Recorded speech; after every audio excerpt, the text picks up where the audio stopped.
Welcome back to statistics.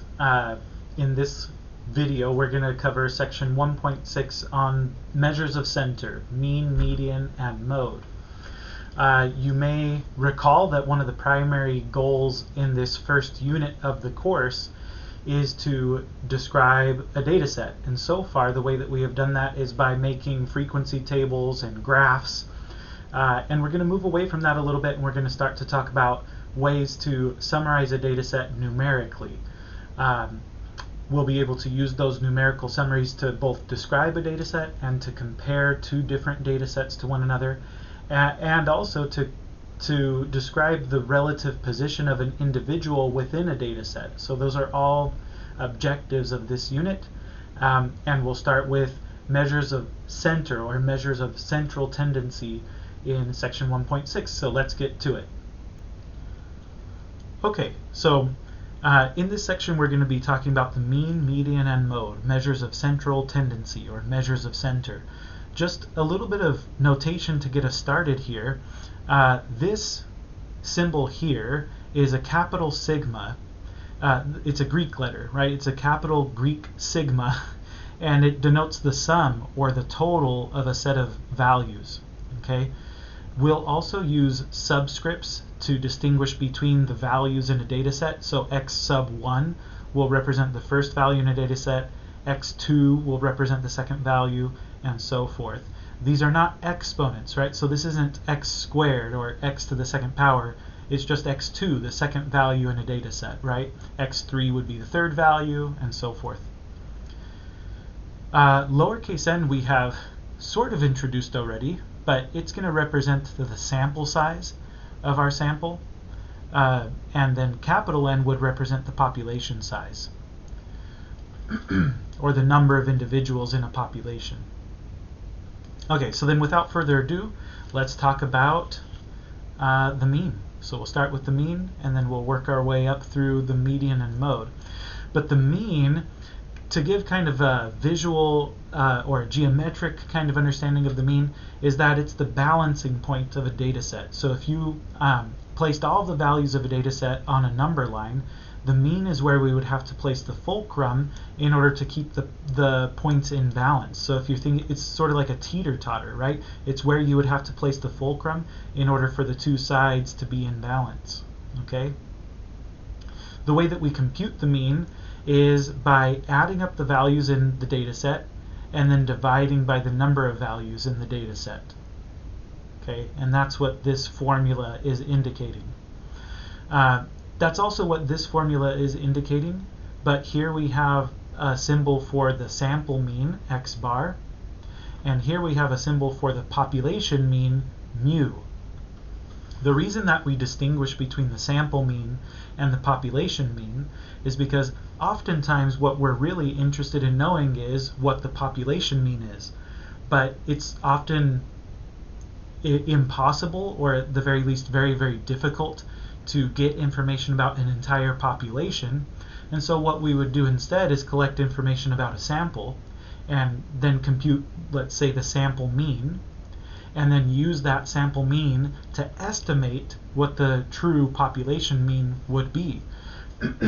But because a sample mean is likely to be somewhat different from the population mean, we have to use different symbols to distinguish between them. So again, we use an x bar for the sample mean and a mu, the Greek letter mu, for the population mean.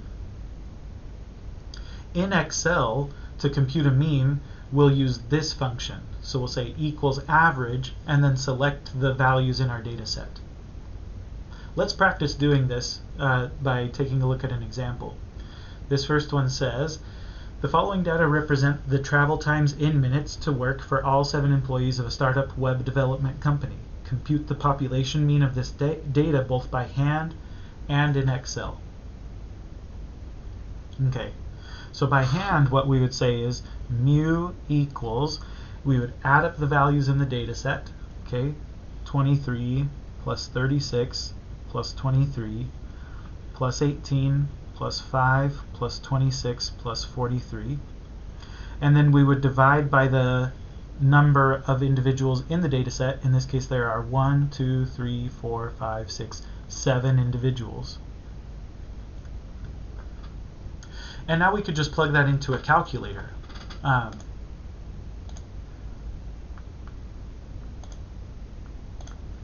So we could do 23 plus 36 plus 23 plus 18 plus 5 plus 26 plus 43. That's 174. Now, if I just hit the divide symbol and then say divide by 7, notice how it's only going to divide that last number by 7, which is not what I want. So what I can do is just add a little parenthesis here at the end and then say divide by 7, and that way it will divide that entire thing by 7. Another thing you could have done is you could have hit the divide symbol from the beginning, and that opens up a fraction, and then you can just type in those numbers again and divide by, and then just arrow down, right, to get into the denominator and divide by 7. So either way you do it is fine, but let's round this to one decimal place. So we'll say that this is about 24.9.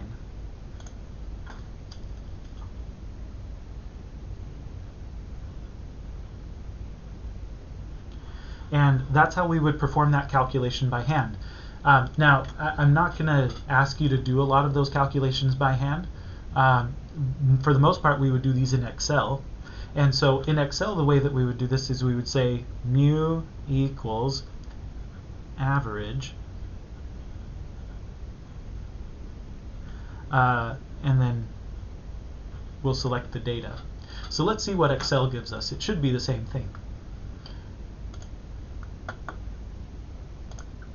So here's our data set, and the way that I'll compute the average is I'll select a blank cell, and then I'll say equals, and then average, and I can scroll down to the function that I want, and then hit tab to select that function. And now I'm just going to select my data. So I'm going to click and drag to select all of that. I'll close the parenthesis, and there we go, same value as before. So about 24.9.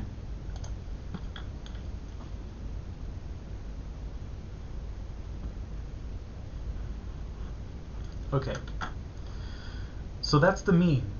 And the idea is that the mean is a good measure for the center of the distribution. In other words, it's a good indication of what a typical travel time would be for the employees at this web development company. So on average, they take about 24.9 or 25 minutes to get to work. Okay, so let's look at another example where we compute the mean. This time it says the following is a sample of student test scores on a recent exam. Compute the sample mean.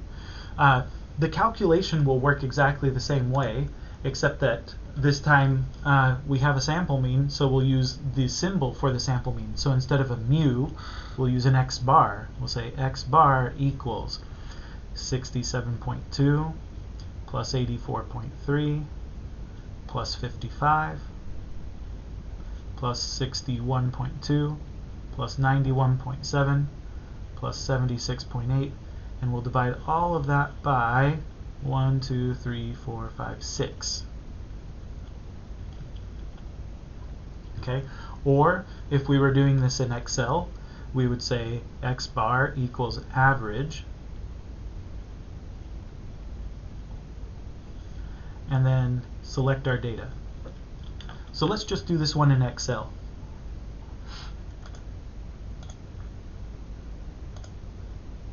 So again, I'm going to click into an empty cell and say equals average, and select the values, and that comes out to 72.7.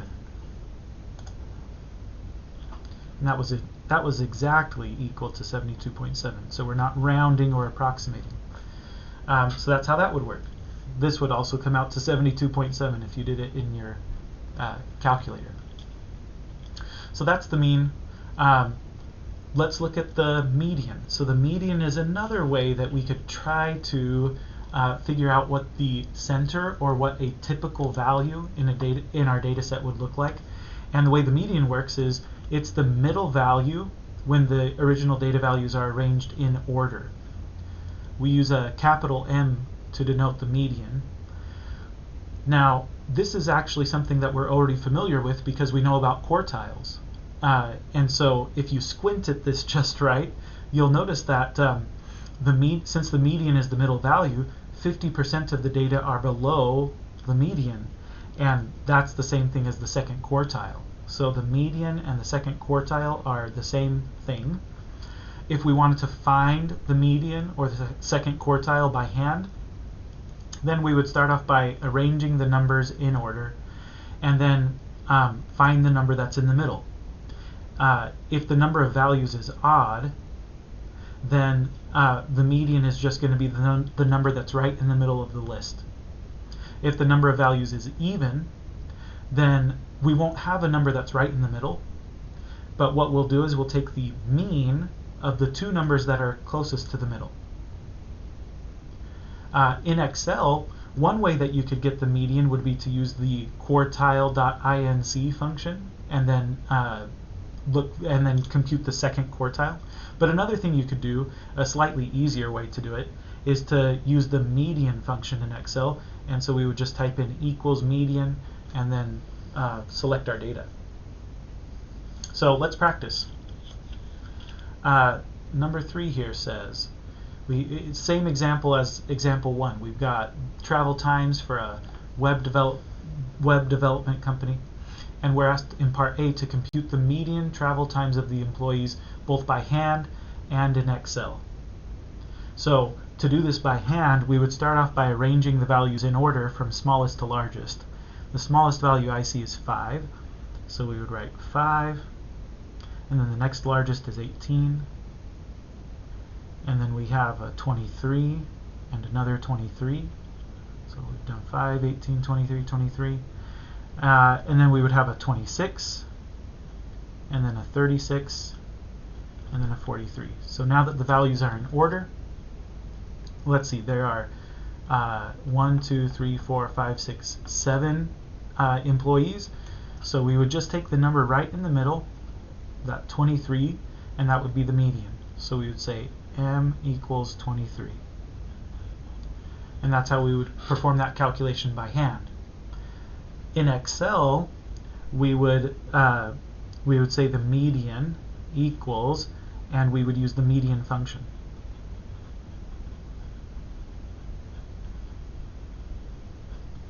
Okay, so let's use Excel and make sure that we can get 23.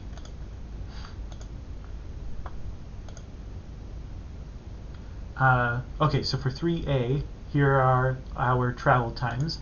I'm just going to click into an empty cell and say equals median. I'm going to hit tab to select that function, and then I'm going to select my data values. And sure enough, right, our median is 23.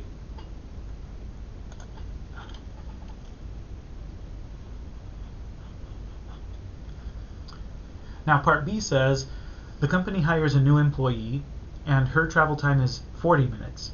Find the new median travel time.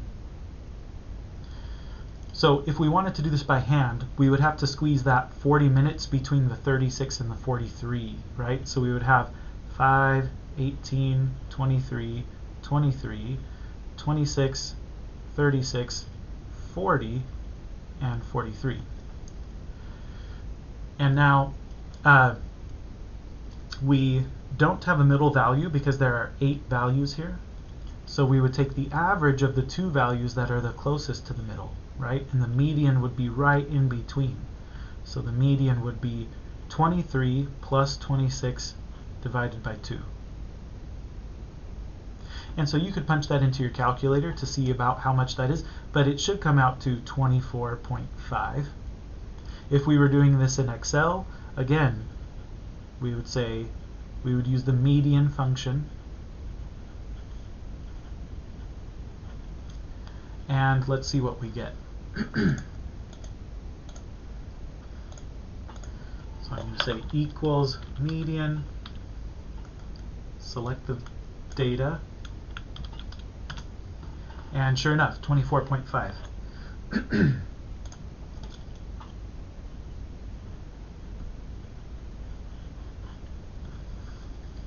Okay, so that's how the median works. Again, it's just a different way to measure the center of the distribution. It is not the same thing as the mean, but if the data is symmetric, then it's going to be pretty close in value to the mean.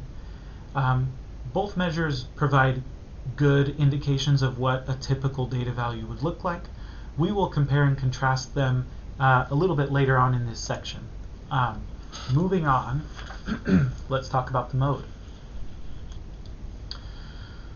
The mode is our last measure of center that we're going to consider in this section. The mode of a variable is just the most frequent observation of the variable that occurs in the data set. Along with the mode, we will often also want to compute what's called the modal proportion, and this is the proportion of observations that are equal to the mode. The mode can be a little bit tricky. I mean, it's actually very simple, but there are a couple tricky things about it. For example, if no observation occurs more than once, then we would say that the data set has no mode. Or if all of the observations occur an equal number of times, let's say that all of the observations occur 3 times, then we would say that the data has no mode. On the other hand, if there are multiple observations that occur that are tied for first place in terms of the number of times that they occur, right? If they all occur equally frequently, then a data set could have multiple modes, right? So it's possible a data set has no mode, or that it has exactly one mode, or that it has multiple modes. And I'll give you examples of each of these so that you can see what I'm talking about.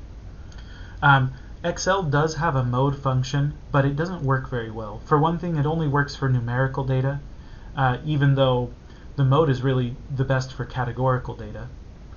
For another thing, the mode only returns one value, so even if there's more than one mode, it's not going to give you all of them. So due to these limitations, I don't recommend using the mode function in Excel. The easiest way to find the mode in Excel is to just make a pivot table. Okay. So let's look at some examples.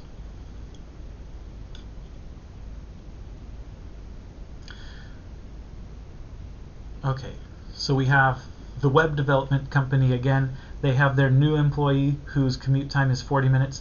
We're asked to compute the mode by hand and in Excel. So looking through the data set, there's only one value that occurs more than once, and it's 23. So that would be our mode. By the way, there's no special symbol that I'm aware of for the mode, so I'll just say mode equals 23. Now, to do the same thing in Excel, my suggestion is to just make a pivot table. So for part A here, I would begin by selecting the data and then insert a pivot table in the existing worksheet. We've done this many times by now. I don't want a sum of the travel times. I want to count. And so from this pivot table, you can see clearly that there was only one value that occurred more than once, and it was 23. Okay, so the mode is 23. If we wanted to compute the modal proportion, then what we could do is have the pivot table show the values as a percent of the column total, and then we can see that the modal proportion is 25%, or 0.25, right? So 23 is the mode because it has the largest proportion. The modal proportion is 0.25.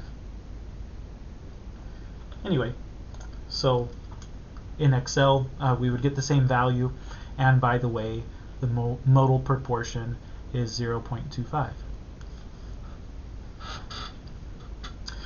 Okay, part B says the company is really expanding, So it hires 2 more employees whose commute times are 18 and 7 minutes. Okay, so we get this data set now. And we're asked again to compute the mode. Well, in this case, 23 occurs twice, 18 also occurs twice, and there are no other values in the data set that occur more than twice. So our mode would be both 18 and 23.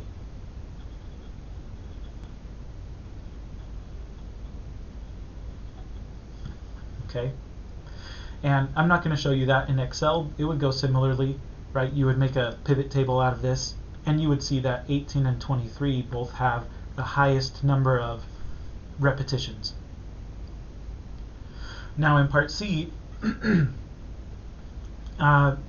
told that the company needs 1 more person on their staff, and his commute time is 23 minutes. So now we get this data set, and we're asked again to compute the mode.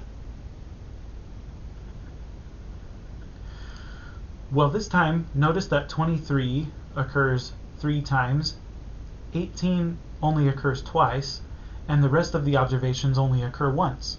So the mode would be, again, just 23 this time. Even though 18 repeats, 23 is the thing that repeats the most, and so 23 is the mode. And just to show that in Excel, since I didn't show the previous one, let's show this one in Excel. I would insert a pivot table for this data. I'm going to do it right here in the existing worksheet.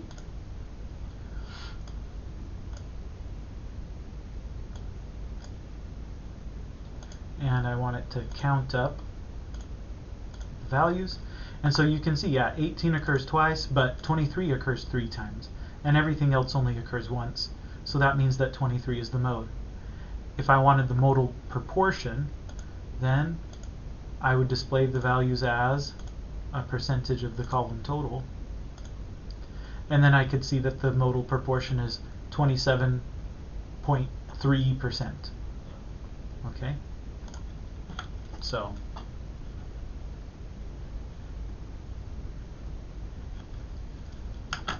(27.3%), or approximately, I should say, because I did do some rounding there. So p hat is approximately 27.3%. Okay, so that's the mode.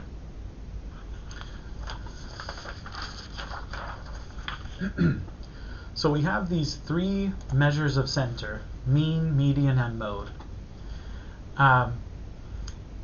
Why do we have 3 of them? Well, different measures of center can give us slightly different information. So it's never bad to have multiple statistics to describe something.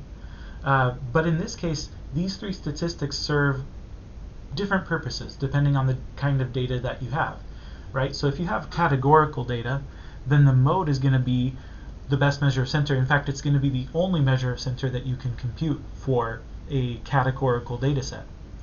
If you have a numerical data set, and that data set is skewed, right? So if you made a histogram and you figured out that it's a skewed distribution, then the median would be the best measure of center.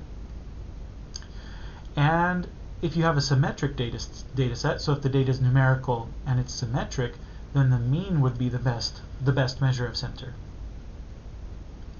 Okay? So why is this? Well, really, the measure of center that we prefer when we can use it is the mean, because the mean is going to be used in the probability distributions that we use to make inference, and we'll talk about those in the second unit. Okay, so more on that later on in this course. Unfortunately, it's just not always best to use the mean. For one thing, it's not even possible to compute the mean of categorical data. Okay, and for another thing, if the data are skewed, then the mean is going to be skewed as well, whereas the median will not be. So let me show you this, right? So for categorical data, we have no choice but to use the mode. Okay, so here we have a data set, right? And the question is, can we calculate the mean or the median of this data set? And the answer is no. to calculate the mean, we would have to be able to add up the values in the data set and then divide by however many values there are. And it doesn't make sense. We can't do back plus wrist plus elbow plus back plus hip. I mean, it just doesn't make mathematical sense to do that. So we can't compute the mean here. But we could compute the mode. Looking through this data set, it looks like the back is the most frequent injury, location of injury. So our mode would be back in this case. We're also asked for the modal proportion, and we'll just do this quickly by hand. To compute the modal proportion, we would need to know how many times the back injuries repeated. So we have 1, 2, 3, 4, 5, 6, 7, 8, 9, 10, 11, 12 of those.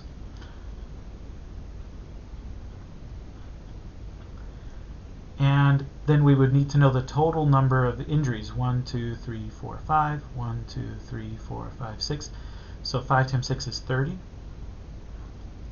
So the modal proportion would be 12 out of 30, which of course you can reduce or you can pop it into your calculator. 12 out of 30 is 0.4.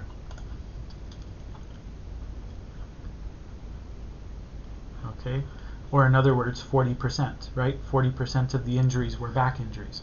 So that's how we would compute the mode and the modal proportion of a qualitative data set, and that's our only choice. When we have categorical, or in other words, qualitative data, our only choice is to use the mode. Now for numerical data that's skewed, we use the median. And the reason for this is because the median is resistant. It's called a resistant summary, right? A numerical summary is resistant if very large or very small values relative to the rest of the data do not affect its value substantially. In other words, if you have like really extreme values or outliers, as we've called them, in your data set, then the mean is going to be pulled toward those extreme values, right? So if we look at this skewed left data set, right, I would argue that the median is a better measure of center than the mean, because the mean has been skewed to the left by these really small values. And in a similar way, if you have a skewed right data set, the median is going to be a better measure of the center than the mean would be. All right? Whereas if you have a symmetric data set, then the mean and the median are going to be approximately the same. And in that case, we prefer the mean because we like to use the mean whenever possible. Okay. So here's just a summary of that, right? So which measure of center should you use? Well, if the data are numerical and symmetric, you should use the mean. If the data are numerical and skewed, you should use the median. And the way you can decide if the data are symmetric or skewed is by making a histogram. Okay? If, on the other hand, the data are categorical, then we should use the mode. All right? And that's the basic summary of when we use the measures, different measures of center in which situations. Now, just to drive this point home a little further, let's take a look at a couple more examples. Here we're told we have a sample of salaries from a group of patrons at a local diner. Okay? And we're asked to compute the mean, median, and mode of the salaries. Okay? I'm just going to use Excel for each of these. So for the mean here, I'm going to say this is a sample, so I'm going to use a sample mean, x bar. This is the average. We'll use the average function in Excel of the data. Let's see what we get. Actually, I'll just do all of this in Excel at the same time. Mean, median. The mode we can get pretty easily just looking at the data set. The only value that occurs more than once is 30,000. But the mean and the median we'll get in Excel maybe at the same time. So the median, for that I would use the median function.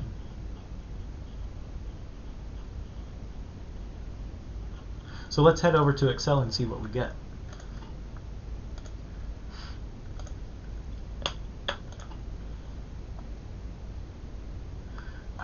So for the mean, maybe I'll just say that. But I'm going to click into an empty cell and say equals average, select the data, and say enter. For the median, I'm going to say equals median, select the values, and hit enter.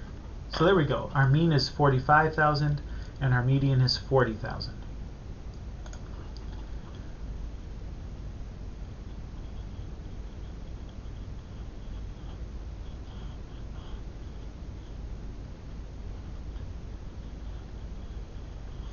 So the mean and the median are pretty close in value, and so in that case we would prefer to use the mean. And I think that they're both pretty good indications of the typical salary in this diner. But now let's say that Jeff Bezos walks into the diner. I don't know how much money Jeff Bezos makes, but let's just say that he makes $1 billion. Okay, and we're asked to compute the mean, median, and mode again. So once again, we'll use Excel to do this. The function for the mean is equals average, and the function for the median is equals median.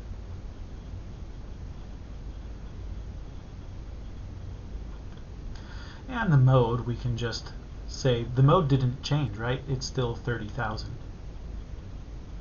But let's see what happened to the mean and the median.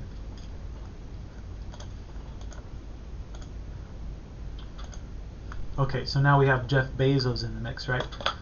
So mean is equals average of these values. And the median equals median of these values.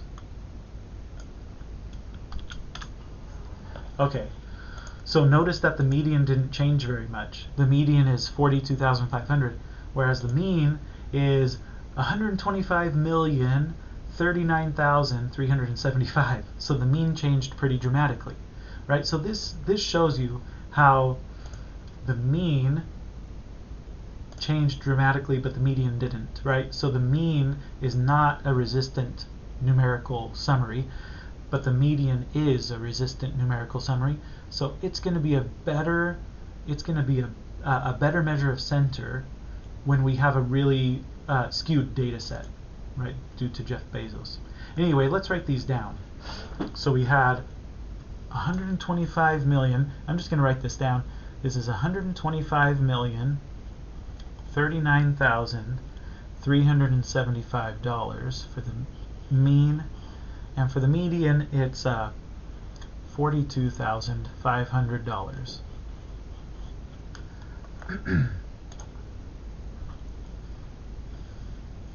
Okay. So then just to kind of finish this out, number 7 says, for problem 6, which is a fair representation of the typical patron's salary? And I would say, well, clearly the median, right? The median, M equals 42,500, is a better representation than the mean,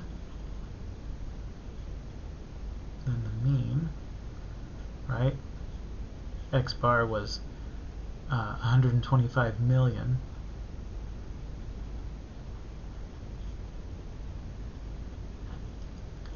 Because nobody in the diner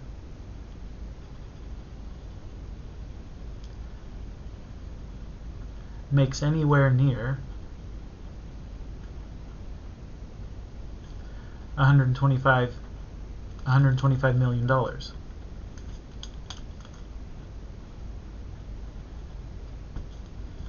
Okay, Jeff Bezos makes way more than that. He makes like almost 10 times that amount of money. And everyone else in the diner makes way less than that.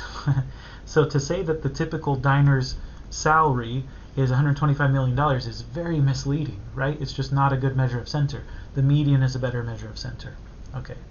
So once again, we prefer to use the mean whenever possible, but sometimes it's just not appropriate, right? Sometimes the median is better, right, if you have skewed data. And sometimes you have to use the mode because the data is categorical, and so you have no other choice, right? You can't compute the mean of a categorical data set. So that'll do it for our discussion of measures of center.